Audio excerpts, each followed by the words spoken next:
लड़की, डॉक्टर साहब मेरा बेटा बाइक से गिर गया। डॉक्टर, मैं हिंदी में अच्छा नहीं हूँ, कृपया मुझे अंग्रेजी में बताओ। लड़की, मेरा लौंडा गिरोंडा हीरो होंडा ब्रोकन हड्डी, कर दे पट्टी।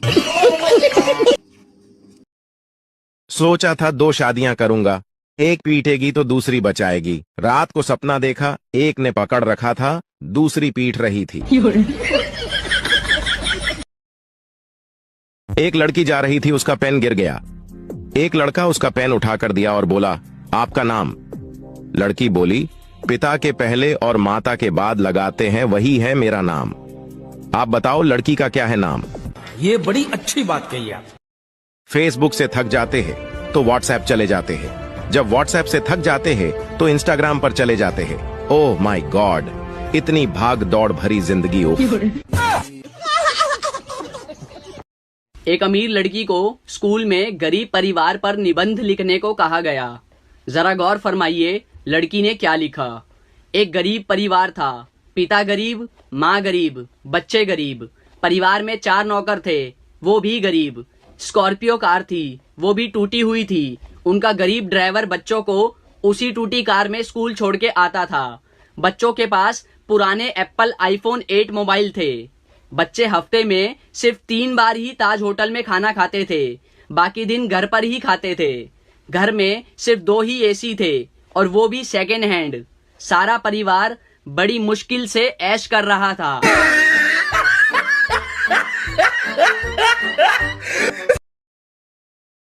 CBSE, UPSC, दिन में सोडा रात को लस्सी। ICSE, NTSE, गोल करेंगे रोनाल्डो मेसी। बोर्ड एग्जाम में होने वाली है सारे बच्चों की ऐसी की तैसी। चिंता ता चिता चिता चिंता ता ता। रात एक चोर एक घर में घुसा, दरवाजा खोला तो एक बूढ़ी औरत सो रही थी। खटपट की आवाज से उसकी आंखें खुल गई। चोर घबरा गया, लेकिन बुढ़िया बोली, डरो मत बेटा, लगता है किसी मजबूरी के कारण तुम ऐसा काम कर रहे हो। कोई बात नहीं, अलमारी में एक तिजोरी है, उसमें का सारा पैसा और गहना तुम चुपचाप ले जाना, लेकिन पहले मेरे पास आकर बैठो। मैंने अभी अभी एक सपना देखा है, वह सुनकर जरा मुझे उसका मतलब तो बता दो। चोर बुढ़िया की बातों में आ गया और चुपचाप जाकर उसके पास बैठ गया। बुढ़िया ने कहा, बेटा मैंने देखा कि मैं एक जंगल में खो गई हूँ। तभी एक कौवा मेरे पास आया और उसने 3 बार जोर जोर से बोला, पिंटू पिंटू पिंटू। बस फिर सपना खत्म हो गया और मेरी आंखें खुल गईं। जरा बताओ इसका क्या मतलब हुआ। चोर सोचने लगा। इतने में बुढ़िया का बेटा पिंटू अपना नाम जोर जोर से सुनकर उठ गया और अंदर आकर चोर को जमकर पीटा। बुढ़िया बोली, बस करो अब मत मारो। चोर बोला, नहीं नहीं मुझे और मारो, ताकि मुझे आगे से याद रहे कि मैं एक चोर हूँ, सपनों का मतलब बताने वाला नहीं। एक बूढ़ी औरत 2 लाख रुपए जमा करने बैंक जाती है। मैनेजर ने बुढ़िया से पूछा, इतने पैसे आपके पास कहाँ से आए? बुढ़िया बोली, मैं शर्त लगाती हूँ कि आपको भी शर्त लगानी है। मैनेजर बोला, नहीं। बुढ़िया ने कहा, वैसे भी आप मुझसे शर्त नहीं जीतेंगे। मैनेजर को गुस्सा आया और वह शर्त लगाने के लिए तैयार हो गया। बुढ़िया बोली, शर्त यह है कि कल सुबह 10 बजे मैं आपको 2 थप्पड़ मारूंगी और आपका पूरा शरीर हरा हो जाएगा। अगर ऐसा नहीं हुआ तो मैं आपको 10,000 दूंगी और यदि ऐसा हो गया तो आप मुझे 10,000 रुपए देंगे। मैनेजर सोचा ऐसा संभव थोड़ी है, उसने शर्त मान ली। अगले दिन बुढ़िया अपने वकील के साथ बैंक पहुंची और शर्त के अनुसार उसने मैनेजर को जोर से 2 थप्पड़ मारे। इतने में वकील दीवार से सिर पीटने लगा। मैनेजर ने बुढ़िया से पूछा, ये आपके वकील को क्या हो गया? बुढ़िया मुस्कुराते हुए बोली, मैंने इससे 20,000 रुपए की शर्त लगाई थी कि आज सुबह ठीक 10 बजे मैं बैंक के मैनेजर को 2 थप्पड़ मारूंगी।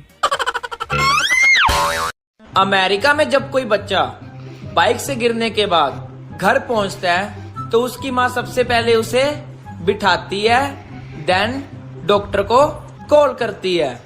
और जापान में जब कोई बच्चा बाइक से गिर जाता है तो उसकी माँ सबसे पहले उसके फ्रैक्चर चेक करती है और फ्रैक्चर चेक करने के बाद उनपे बैंडेज करती है। और जब मैं बाइक से गिरता हूँ तब माँ, हाँ बेटा, मैं बाइक से गिर गया। क्या?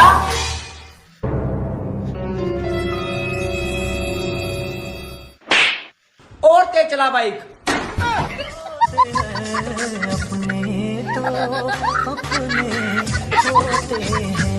दोस्तों, एक बार एक राजा के राज्य में महामारी फैल गई। चारों ओर लोग मरने लगे। एक रात राजा को एक सपना आया कि हे राजा, तुम्हारी राजधानी के बीचों बीच जो पुराना सूखा कुआं है, अगर अमावस्या की रात को राज्य के हर घर से एक एक बाल्टी दूध उस कुएं में डाल दिया जाए तो अगली ही सुबह ये महामारी समाप्त हो जाएगी। राजा ने अगले दिन पूरे राज्य में यह घोषणा करवा दी कि महामारी से बचने के लिए अमावस्या की रात को हर घर से कुएं में एक एक बाल्टी दूध डालना जरूरी है। अमावस्या की रात जब लोगों को कुएं में दूध डालना था, उसी रात राज्य में रहने वाली एक कंजूस बूढ़ी औरत ने सोचा कि सारे लोग तो कुएं में दूध डालेंगे, अगर मैं एक बाल्टी पानी डाल दूं तो किसी को क्या पता चलेगा। उस कंजूस औरत ने रात में चुपचाप एक बाल्टी पानी कुएं में डाल दिया। अगले दिन जब सुबह हुई तो महामारी समाप्त नहीं हुई। राजा ने जब कुएं के पास जाकर इसका कारण जानना चाहा तो उसने देखा कि सारा कुआं पानी से भरा हुआ है। दरअसल दोस्तों, ऐसा इसलिए हुआ क्योंकि जो विचार उस बूढ़ी औरत के मन में आया था, वही विचार सभी लोगों के मन में आ गया और सबने कुएं में दूध की जगह पानी डाला। दोस्तों, बात सिर्फ इतनी सी है कि जब भी कोई ऐसा काम आता है जिसे बहुत सारे लोगों को मिलकर करना होता है, तो अक्सर हम अपनी जिम्मेदारियों से यह सोचकर पीछे हट जाते हैं कि कोई न कोई तो कर ही देगा। भारत में लोग हेलमेट नहीं पहनेंगे, लेकिन फोन पर कवर और स्क्रीन गार्ड जरूर लगाएंगे। चाहे अपना सर फूट जाए, लेकिन मोबाइल को कुछ नहीं होना चाहिए।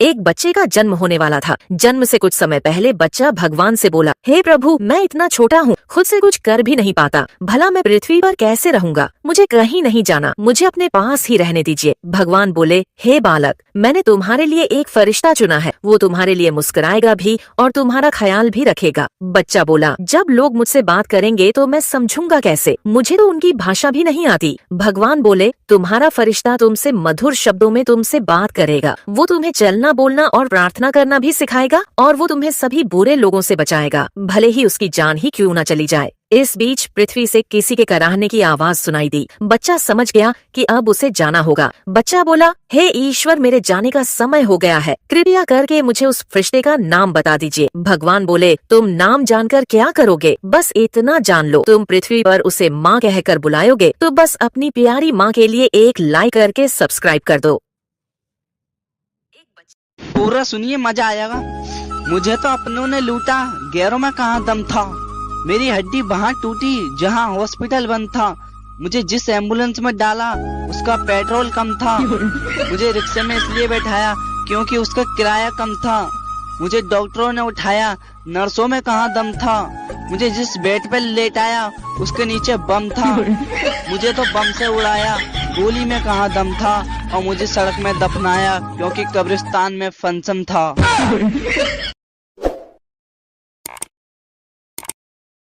सुबह ब्रश किया तो टूथपेस्ट में लौंग थी, फिर चाय पी उसमें भी लौंग थी, दोपहर में दाल खाई उसमें भी लौंग थी, रात को बिरयानी खाई उसमें भी लौंग थी, सोने से पहले पान खाया उसमें भी लौंग थी। अरे तो कहना क्या चाहते हो? It's been a long day. Japan में दो भाई रहते थे। एक का नाम जो था, दूसरे का नाम वो था। एक रात जो को बाथरूम में भूत दिखा।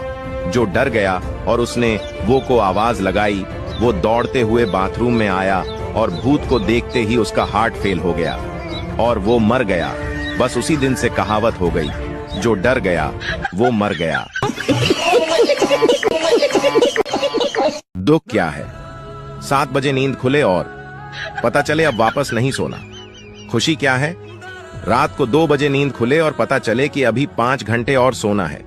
डबल खुशी क्या है? रात को नींद खुले और पता चले कल तो छुट्टी है।